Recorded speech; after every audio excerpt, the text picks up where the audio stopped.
Welcome to this video with lovelightandlunacy.com on 12 tips on how you can stop limiting beliefs and overcome negative thinking. I am a psychology student in addition to my spiritual path, and it is my soul's mission to help us all in healing all this negative programming.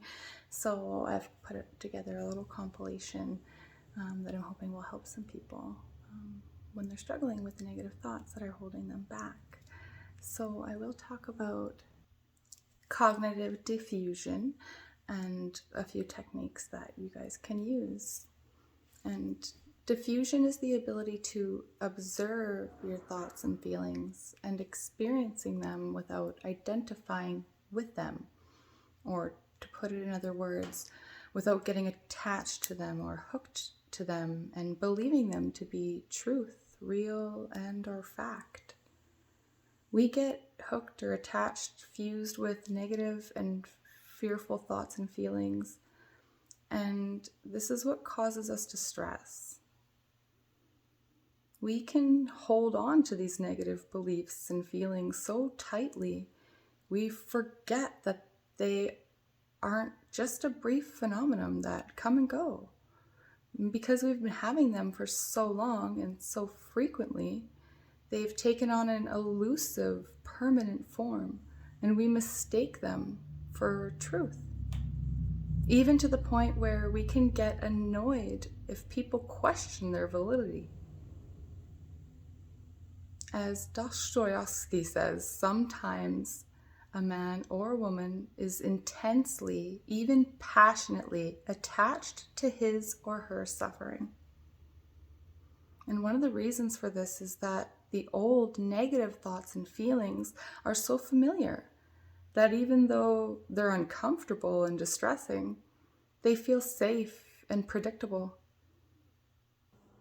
Very often we prefer safe and predictable, even if it means suffering, over all the possibilities that come with facing the fact that the future is unknown and unpredictable, and we have the freedom to make meaning in our lives in any way we choose. We don't have to follow negative, fearful, or otherwise unhealthy scripts or thoughts that are only inherited from others in the first place anyways. This is often a moment of great relief when we can finally find our way to diffuse, to detach ourselves from identifying with negative or fearful and self-limiting thoughts and feelings. A bit like taking off a pair of super tight pants. It's really freeing. Each person has to find their own way out of identifying with and believing their automatic negative thoughts and feelings, to getting the freedom and relief that they are temporary phenomenon that come and go, that are not facts at all. It can take time to realize that there's a big difference between 100% believing particular negative thoughts and feelings and then just observing them while remaining detached and not identifying with them. As humans, we are constantly getting hooked in by our negative and our fearful thoughts and feelings, getting lost in the drama where we forget that everything that goes on in our minds is just a product of our imagination. And it's not a representation of truth at all.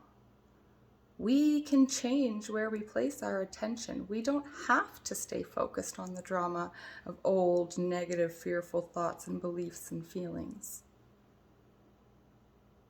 So what will follow is a list of 12 different exercises that you could try to help you find your own unique way to getting unhooked, detached, unfused from your negative, fearful, and limiting thoughts and feelings, so that you can have them without identifying with them, without buying into the old drama that they represent. You become free of the old negative, fearful scripts that are likely holding you back, preventing you from feeling safe, competent, happy, and preventing you from living your life the way that you want to. Remember, it is not the thoughts and feelings themselves that distress us. It's our identification with and response to them. So if you are able to stay in an observer position, to be patient and compassionate with yourself and not react to the old drama that's being played out through your temporary thoughts and feelings, you will gain far greater control over your emotional out-being that's being forever pushed around by the negative landscape of those negative and fearful thoughts and feelings. This is not to say that you're not going to have negative thoughts and feelings, and sometimes still feel unhappy or distressed, but you'll be able to reduce the amount of time you spend dwelling in these feelings by staying in this observer position and refocusing your attention elsewhere. In this way, you won't get hooked in so easily. And on those occasions where you do, you'll be able to recognize that this is happening and take steps to detach yourself, unhook. So some of those tips that I'll share may resonate with you, and some might be extremely useful, while others you might not find helpful at all. So that's totally fine. Cherry pick those that will help you and leave the others behind for now.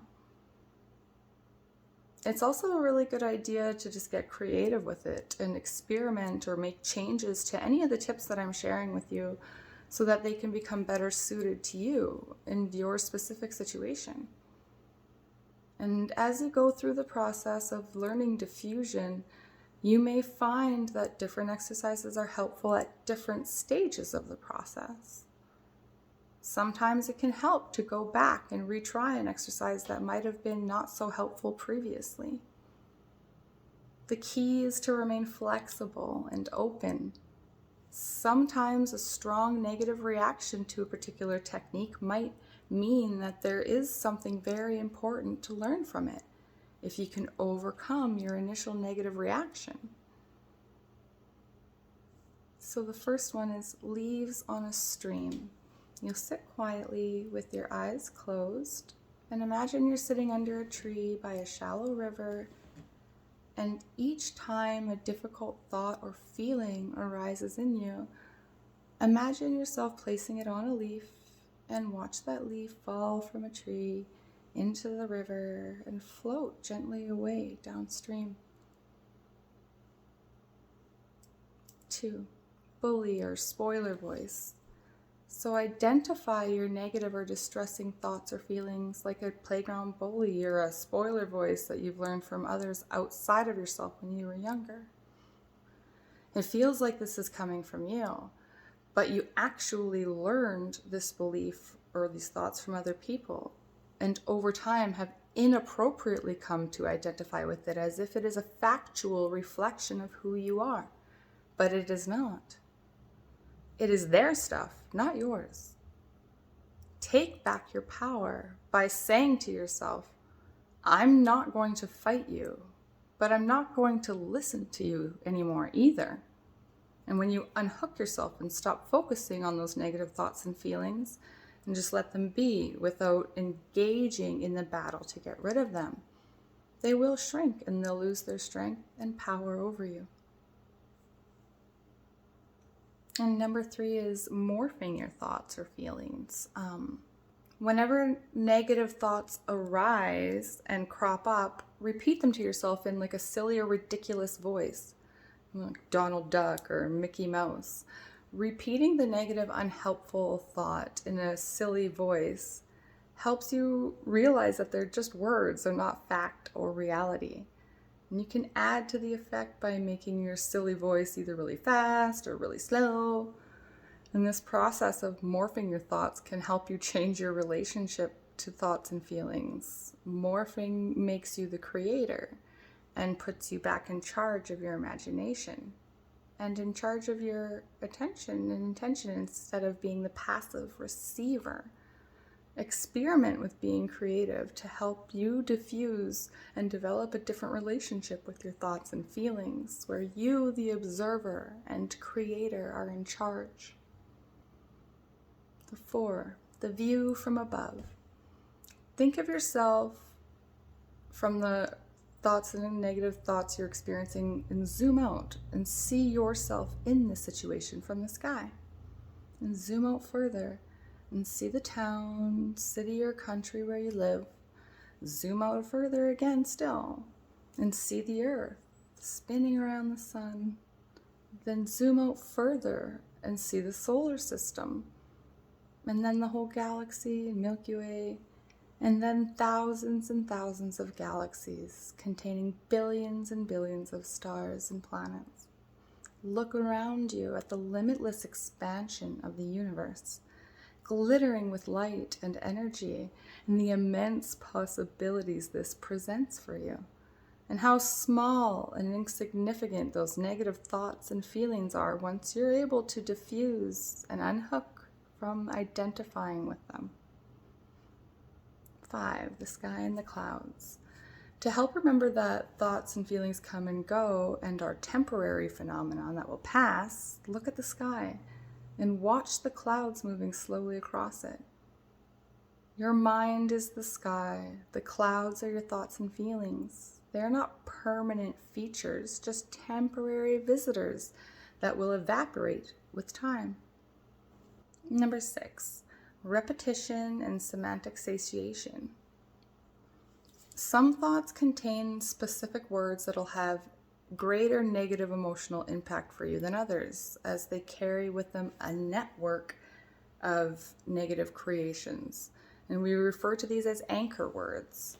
For example, if we think we're a failure with no prospects, the indications might be that we'll think we're going to get fired or any other number of, negative outcomes. The anchor word with all the power would be failure. Find the word which carries the most emotional weight for you and say it out loud as fast as you can for about a minute. The repetitions dilute the meaning of the word itself, and you'll become desensitized to it. By reducing the impact of the anchor word in this way, the negative thoughts and feelings it forms a part of become weaker and less powerful. If you repeat or write a word many times over and over, it becomes to appear wrong or nonsensical or alien in some way. This is called semantic satiation. I am having the thought that. Number 7. Cognitive diffusion is having negative thoughts such as I'm a failure and then believing them to be facts rather than understanding all thoughts are just a part of your imagination. Cognitive diffusion involves getting distance and becoming the observer who's not attached to and does not identify with the negative thoughts and feelings. Changing your negative thoughts slightly by adding to the brunt of them, I am having the thought that, helps slow down your thinking and gets you off of autopilot, thus making your response less automatic. And it also puts much needed distance between you, the observer, with the thoughts and feelings, and the actual thoughts and feelings themselves. Metaphors to change perspectives.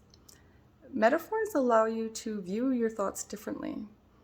For example, you could use the metaphor of a charged battery for positive thoughts and feelings, and a low battery for negative thoughts and feelings. Negativity occurs when you're in low battery mode, and you'll have to find ways to recharge your battery to feel better by, for example, engaging in activities that you enjoy.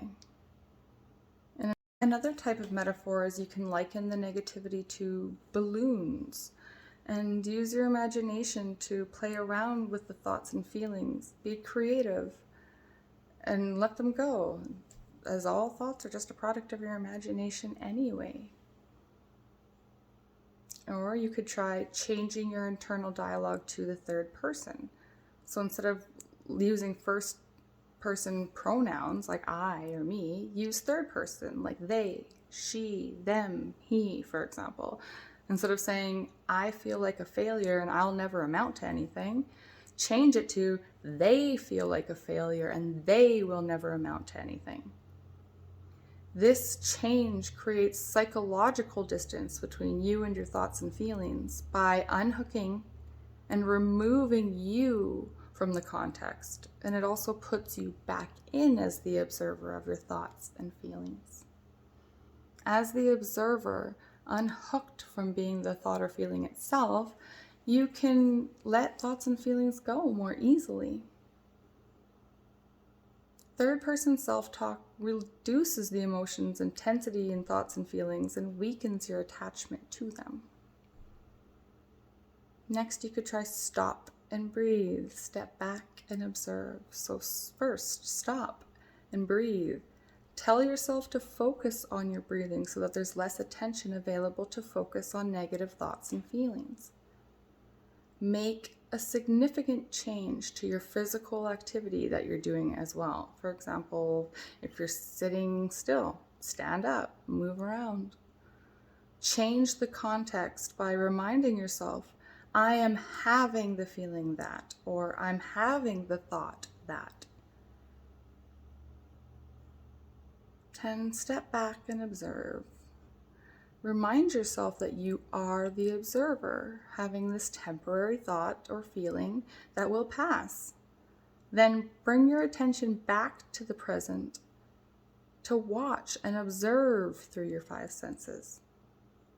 Name the things you can see, hear, taste, touch, and smell in your immediate environment. Perhaps go and find some things to taste, smell, touch, to really help your attention get into the present moment. What you can observe through your 5 senses is reality. Everything else is imagination. So translate to eradicate. Translate negative thoughts into a foreign language using Google Translate or something. Say the negative thought in the foreign language and observe how, even though it has the identical meaning, it holds no emotional impact. All words, regardless of the language, are just imaginary symbols that your mind can use to make meaning. Or next, you could try making it nonsensical. Replace that anchor word so that the sentence becomes nonsense. Like, for example, I feel like a failure and I will never amount to anything could become something like, I feel like a table and I'll never amount to custard. Like, in this way, playing around with the language and using your imagination will help you to get more distance from difficult thoughts and feelings. It helps put you back in control of your attention as the observer and creator, rather than the passive receiver. So I hope you found this video on cognitive diffusion and helping to remove negative thoughts helpful, and I look forward to seeing you guys soon. Much love.